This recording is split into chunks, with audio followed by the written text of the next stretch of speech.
Olá, seja bem-vindo, seja bem-vinda. Você está no canal de podcast O Marqueteiro. O tema é o marketing das finanças pessoais no mundo digital. Nosso convidado é Reinaldo Antônio Gonçalves, que é professor de métodos quantitativos do Departamento de Ciências Atuariais da PUC de São Paulo.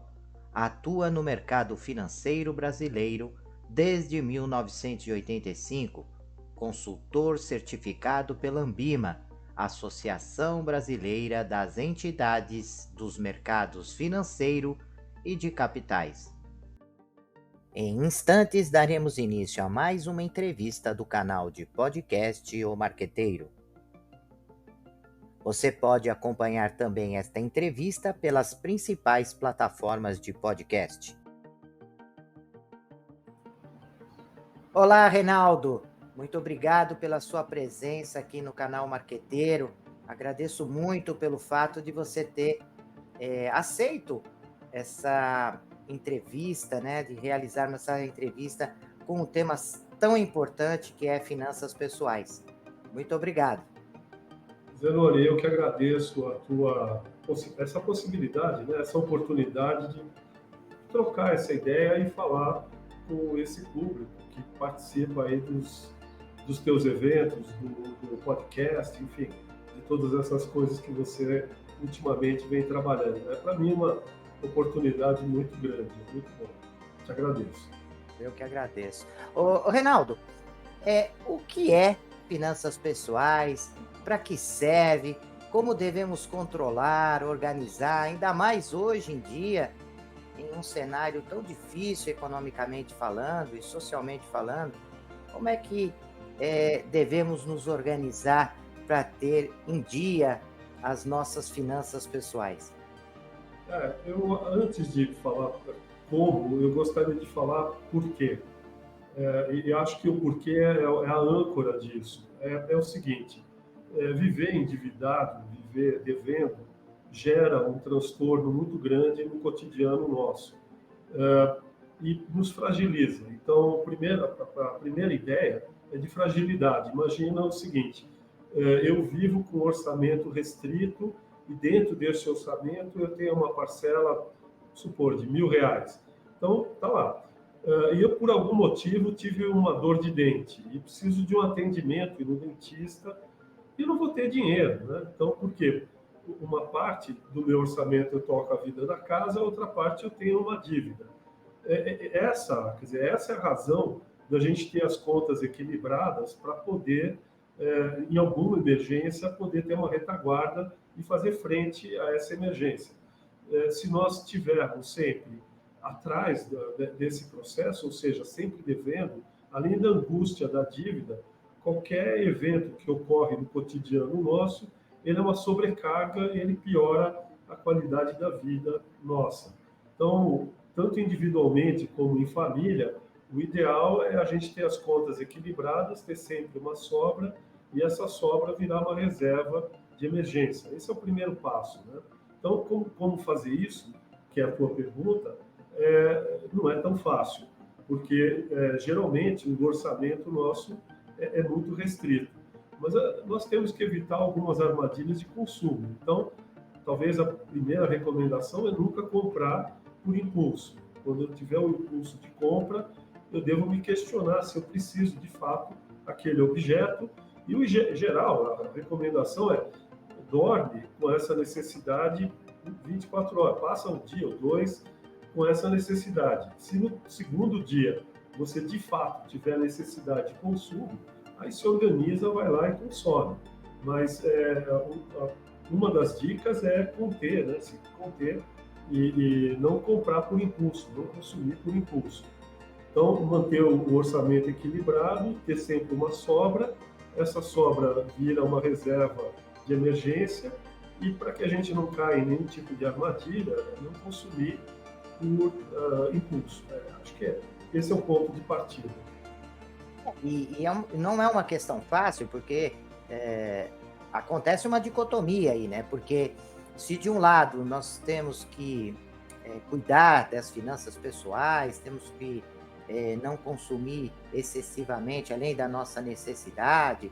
Por outro lado, você tem as empresas, que o grande objetivo delas é o contrário, né?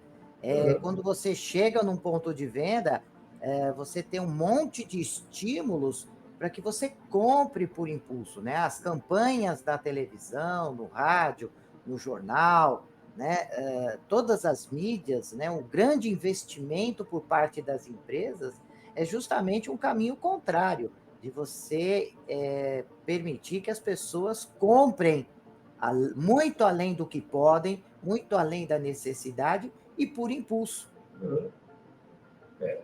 E tem alguns facilitadores, né? O mercado financeiro, ele fica cutucando você para você comprar os produtos do mercado financeiro que ampliam o teu poder de compra. Então é comum atender um telefone e alguém te oferecer um empréstimo consignado ou um cartão de crédito com um monte de benefícios, tal. Tudo isso amplia a tua capacidade de consumo e converge para essa ideia de compra de impulso. Então, quer dizer, o segundo passo são essas armadilhas que às vezes a gente cai pegando um cartão de crédito e ele, se não pagar o saldo total, ele vai crescendo e vira uma bola de neve. E isso gera, de novo, né, mais problemas do que solução. Então, esse cuidado ele é fundamental. Caso a gente não consiga se organizar dessa maneira, a vida fica muito complicada. Então, é uma questão de disciplina pessoal. Tem uma brincadeira que eu costumo falar que é o seguinte: quando eu discuto comigo mesmo, eu sempre tenho razão.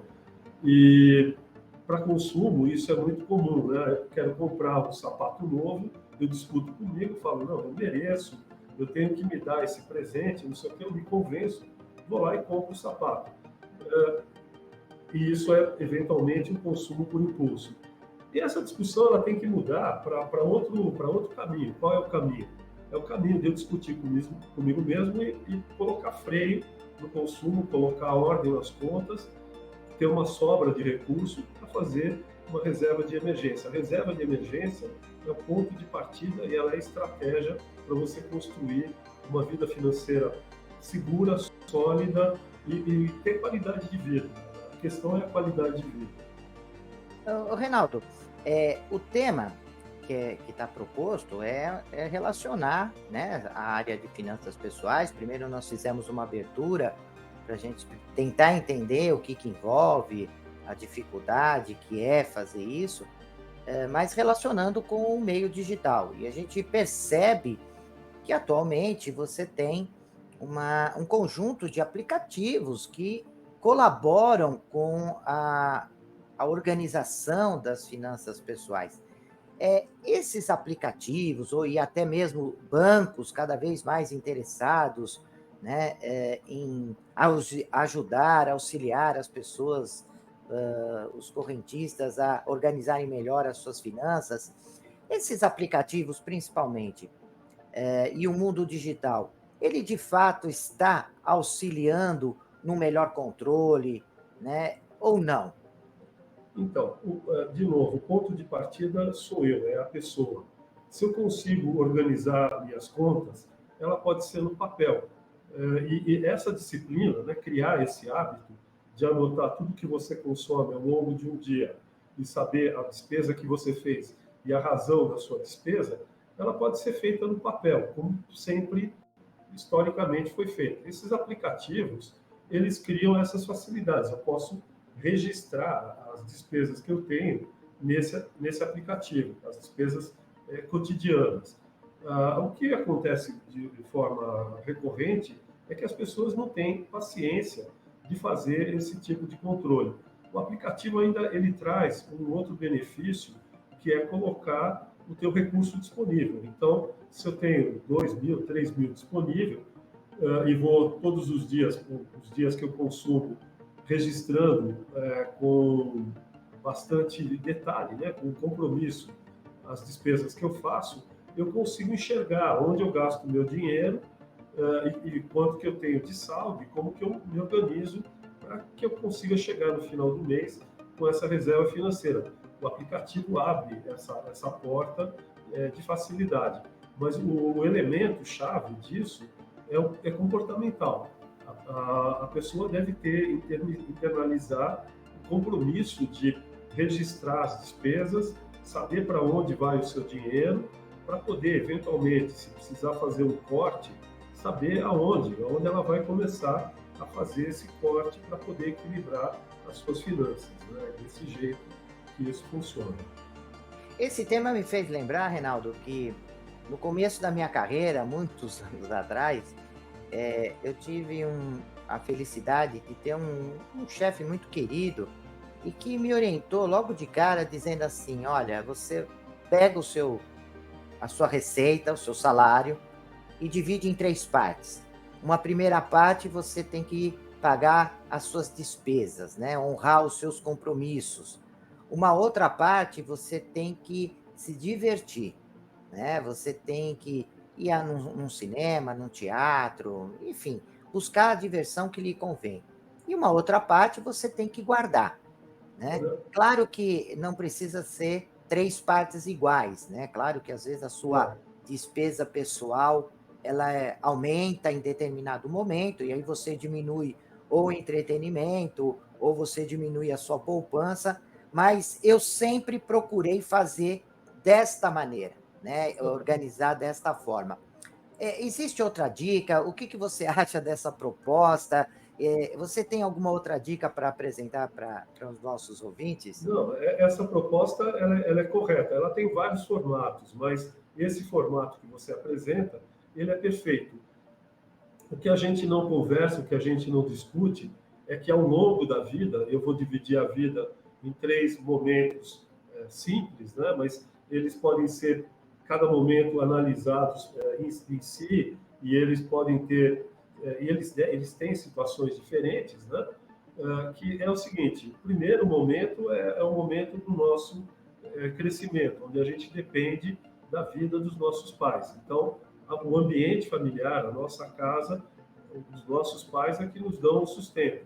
Eles pagam as nossas contas, eles colocam a gente na escola, a gente tem uma relação de total dependência da família. A segunda fase é a fase onde a gente se transforma em adulto. E aí a relação inverte. E nesse adulto tem uma bifurcação. Casar e ter filho, aí eu reproduzo a experiência que eu tive anteriormente, ou não casar e viver solteiro, e aí é um outro trajeto, mas ambos, né, tanto casar como não casar, nessa fase adulta, eu assumo responsabilidades que estão ligadas ao meu projeto de vida. O meu projeto de vida é ter a minha independência, morar na minha casa, pagar o meu aluguel, ter uma família ou não ter uma família, e são decisões que a gente vai tendo nessa fase adulta. E o final da vida, né, que é a velhice, ela tem outras demandas. Então, numa parte da velhice, onde a gente ainda está funcionando direitinho, a gente pode ter uma vida com mais alegria, com mais viagem, mais prazer, enfim, mais lazer, esse tipo de coisa. Mas quando a gente se aproxima do final, as contas aumentam. A gente tem problemas de saúde, as limitações da velhice, elas vão aparecendo. Então, isso que você está falando, ela deve ser customizado dentro desses 3 momentos da vida. Quando a gente está dentro de uma família e sustentado por essa família, quando eu me transformo em adulto e sou responsável pela minha vida, e o final da minha vida, a velhice.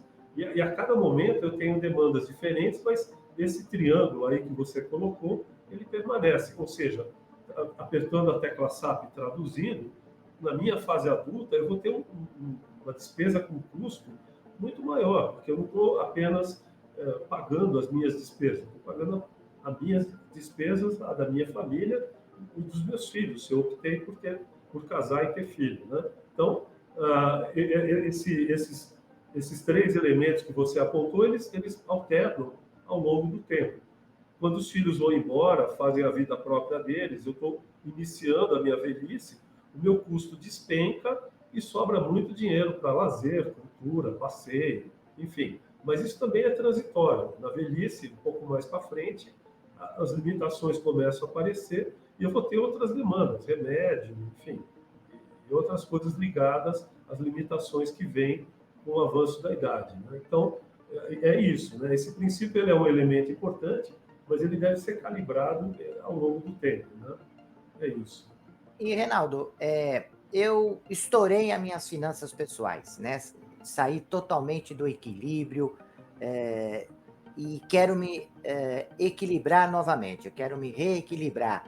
É, como que a pessoa que está hoje enfrentando um problema, até por conta desse período da história que nós estamos vivenciando, que muitas pessoas ficaram sem emprego, que muitas pessoas acabaram se endividando porque tentaram outros negócios, né? É como voltar a ter um equilíbrio, uma saúde financeira que essa saúde financeira ela está muito ligada à saúde física também das pessoas, porque o desequilíbrio financeiro causa um problema enorme de depressão, enfim, que ataca uma série de órgãos, né, da pessoa, acaba gerando uma série de doenças. Como fazer isso, né, de uma forma equilibrada? Eu procuro ajuda? Consigo fazer isso sozinho? Qual o caminho? O ideal é procurar ajuda, porque sempre com uma ajuda você consegue um apoio, alguém que te dê um contraponto dos problemas que você está enfrentando. E esses problemas, eles não são tão genéricos assim, eles têm características específicas. Um tipo, vamos lá, eu vou tipificar uns 2 ou 3 problemas de endividamento que geram esses problemas emocionais em nós. Então, o primeiro seria, eu resolvi abrir uma loja, um comércio, fiz todo o investimento, não deu certo, tomei dinheiro emprestado, inclusive, para alavancar a minha empresa, não deu certo, perdi tudo, estou endividado. Eu fiquei sem renda e endividado. Esse é um caso. Outro caso de endividamento eu fui demitido, não fui prudente com o dinheiro que eu recebi de indenização, o dinheiro acabou e eu comecei a me endividar e estou endividado. Esse é um outro modelo de problema financeiro que causado por endividamento, mas por outros motivos. Cada origem de endividamento ele gera um tipo de reação no comportamento da gente. E o terceiro, que é o mais comum, que aparece com mais frequência, é o endividamento por consumo impulso, né? Então, o banco me ofereceu um cartão de crédito, eu não sei lidar com o cartão de crédito, consumo por impulso, o saldo dele vira uma bola de neve, ele me engole, a minha dívida é maior do que a minha capacidade de pagar, eu estou enrolado, né?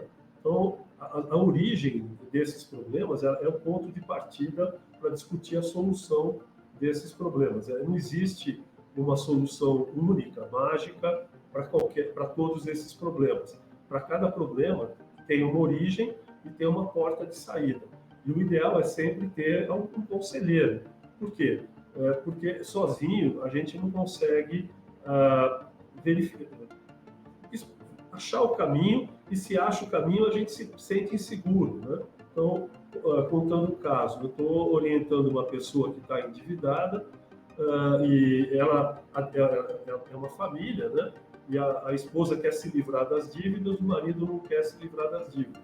Tem um conflito lá dentro, para eles não brigarem, eles conseguiriam fazer algumas coisas, vender alguma coisa e pagar a dívida e começar uma vida equilibrada. Mas há um conflito, então quem está conversando comigo fala assim, olha, não existe um plano B? Não, claro que existe um plano B. Ele demora mais, mas existe um plano B. Então, essa possibilidade de compartilhar com alguém que tem experiência a saída, né, é bastante importante, porque não existe uma saída só, existem várias saídas e existem esses contextos que eles são diferentes para cada caso de endividamento.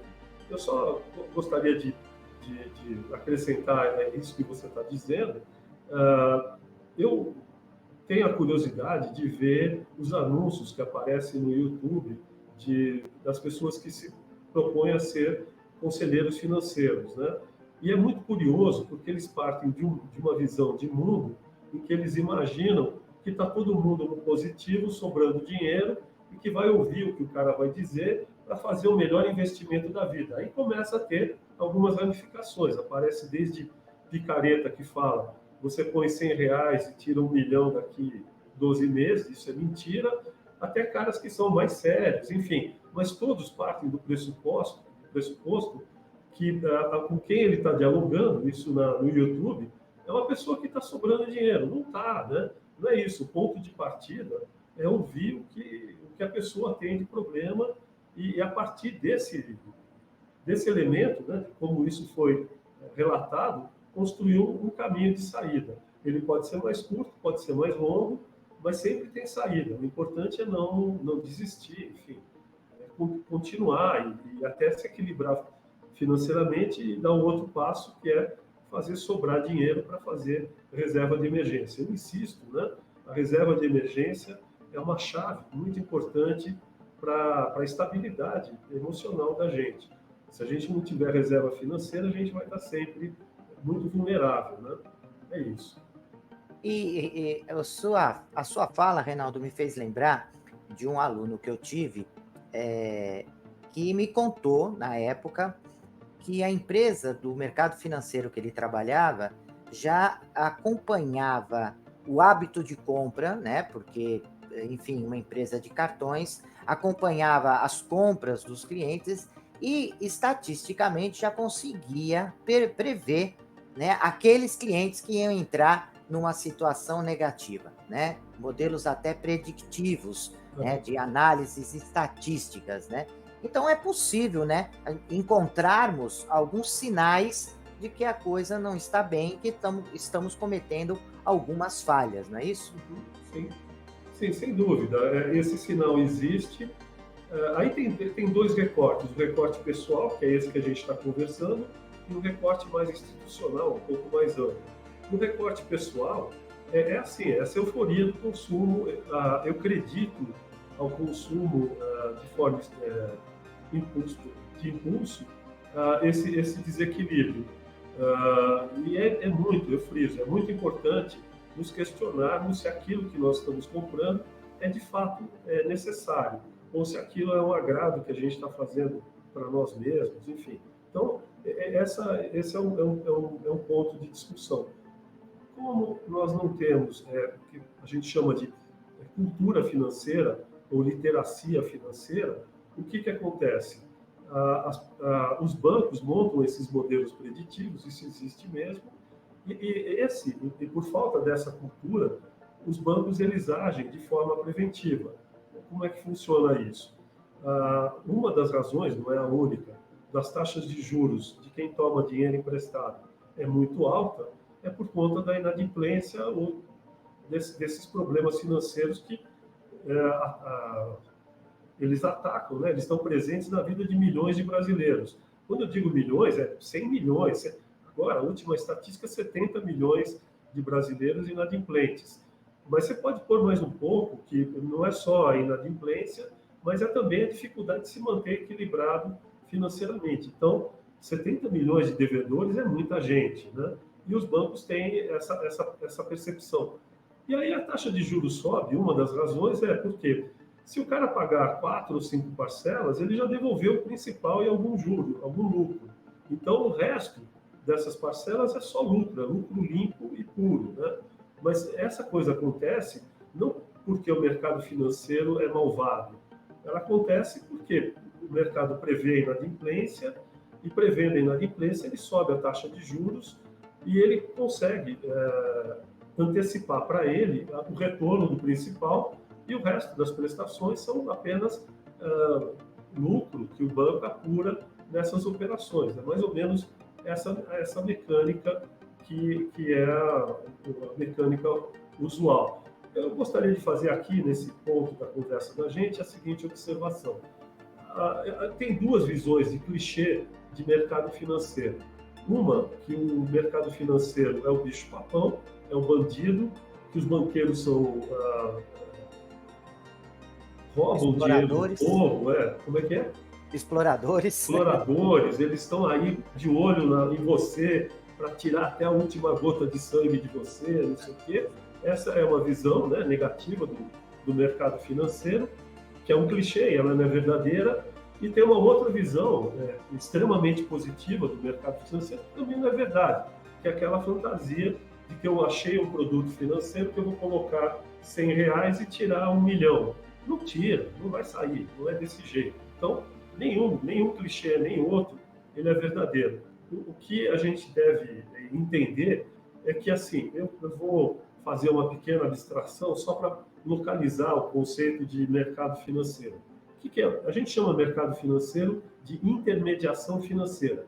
Intermediação é alguém que intermedia alguma coisa entre duas partes, né? Então, quais são as partes que estão lá no mercado financeiro? Uma delas, de um lado, a gente tem poupadores, dinheiro, gente que se equilibra financeiramente, sobra, e ele precisa aplicar esse dinheiro. E do outro lado, eu tenho endividados, pessoas que precisam tomar empréstimo. Qual é o problema? Vou dar um exemplo numérico, eu tenho R$ 1.000, mas eu não vou dispor, eu não vou precisar desses R$ 1.000 pelos próximos 6 meses. Mas você está endividado, você precisa desses R$ 1.000, mas você não consegue pagar em 6 meses, você só consegue pagar em um ano. Então, mesmo que eu converse com você, não vai dar certo. Por quê? O meu prazo é diferente do teu prazo. O que faz a intermediação financeira? Ela compra o meu dinheiro por 6 meses e vende esse dinheiro para você em 12 meses. É claro que ela vai ter maneiras de, quando vencer esse prazo, devolver o dinheiro para mim, de sustentar esse empréstimo pelo período mais longo. Na verdade, tem outros mecanismos, mas o que eu gostaria de destacar nessa visão, né, é que o mercado financeiro ele faz essa intermediação, ele compra dinheiro de poupador e vende dinheiro para quem está endividado, para quem quer tomar um empréstimo. É esse o papel do mercado financeiro. Qual é a nossa maneira de lidar com isso? Estudando, aprendendo e desenvolvendo o que a gente chama de literacia financeira. Tudo a gente pode aprender. Vamos só estendendo mais um pouquinho, a ideia é a seguinte: eu não entendo nada de futebol, então eu não conheço nada. Eu quero aprender, entender das coisas de futebol. Qual é o primeiro passo? O que eu devo fazer, Zenoni? Sabendo que você é especialista em marketing esportivo. Eu não sei nenhum time, eu não sei nenhum campeonato, o nome de nenhum jogador. Qual é o primeiro passo que eu dou? O que eu devo fazer? O que você sugere? Bom, eu querendo esse assunto, eu vou procurar me aproximar de pessoas, né, que conhecem o assunto e ouvir, né, o que eles têm a dizer, né? Vou começar a acompanhar, né, me dedicar ao estudo desse tema. Isso. O que mais eu posso fazer? Ler jornais, ler revistas, ler livros que falam do esporte, do futebol, acompanhar programas de televisão. Então, eu vou criando um hábito e uma cultura de aprender como que funciona o jogo de futebol, quem são os times, como se organizam os campeonatos. Isso é um aprendizado e a gente aprende. Ocorre que no futebol, esse tipo de aprendizado é quase que natural. É impossível achar alguém com conhecimento zero de futebol no Brasil. Todo mundo conhece alguma coisinha, conhece, enfim, tem essa pequena base. Na questão da educação financeira, o que a gente tem é o zero, né? Então, as pessoas elas não conversam com as pessoas. Que é difícil também, você precisa ter uma certa confiança para falar de finanças, né? Mas elas não procuram leituras, elas não assistem programas, elas não procuram, enfim, maneiras de aprender a ter uma educação financeira e o hábito de acompanhar o mercado, de fazer leitura, enfim, a aquisição desse conhecimento da literacia financeira, ele depende de nós, e aí depende do nosso aprendizado. E aqui vai, acho que uma dica importante. Não adianta você ter um ótimo consultor que te dá bons conselhos para você aplicar o seu dinheiro que você, com muito sacrifício, conseguiu poupar.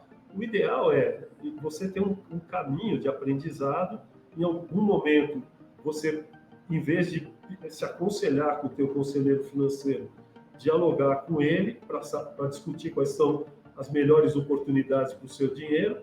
E no terceiro momento, você ter autonomia, você conseguir enxergar qual é o caminho que você quer seguir para fazer as suas aplicações financeiras. Então, o consultor, ele não é uma âncora que vai grudar em você até o fim da tua vida. Um bom consultor, ele compartilha com você boas leituras, boas ideias, bons textos, bons livros, bons programas de finanças, até o momento em que você sai do patamar de ser aconselhado e passa a ser uma pessoa que compartilha algumas ideias. E no terceiro momento, você já tem autonomia. A ideia é a construção dessa autonomia. Esse é o caminho, né? É desse jeito que funciona. Que ótimo. Ô, Reinaldo, quero te agradecer mais uma vez a sua disponibilidade. Gostaria que você deixasse para os nossos ouvintes uma forma de contato, se você tem alguma rede social, algum site que gostaria de disponibilizar para que as pessoas pudessem seguir, né, e conhecer um pouquinho mais desse universo tão importante que é de finanças pessoais. E se você quiser deixar aí uma mensagem final para os nossos ouvintes. Tá. 98917-3675. Eu vou repetir, 11, que é de São Paulo, 98917-3675, tá? É esse o meu telefone. Se for escrever quiser um e-mail, né? O meu e-mail, aí deveria escrever, né? É Gonçalves, no lugar do cedilha, eu tenho s.ra, que é Reinaldo Antônio, @hotmail.com. Se você quiser, depois eu escrevo e mando para você. Não se preocupa, Reinaldo, porque depois aparece para os nossos ouvintes essa informação na descrição do vídeo. Pode ficar tranquilo. Beleza. Tá? Mas eu quero agradecer. Foi uma aula de finanças pessoais muito agradável e eu tenho certeza que os nossos ouvintes estão acompanhando e vão acompanhar esse trabalho depois, quando tiver publicado nas principais plataformas de podcast. Muito obrigado, Reinaldo. Até a próxima. Ok, eu que agradeço, Zenoni, a sua atenção, a possibilidade de falar contigo e com o pessoal que acompanha você nas redes. Para mim, de fato uma oportunidade ímpar de estar compartilhando isso com você e estou à disposição aí para as outras conversas, o que for necessário, tá bom? Um grande abraço para abraço a você, todos. um abraço para todos que estão nos ouvindo. Um abraço. Deixe seus comentários, sugestões e opiniões. E aproveite e se inscreva no canal.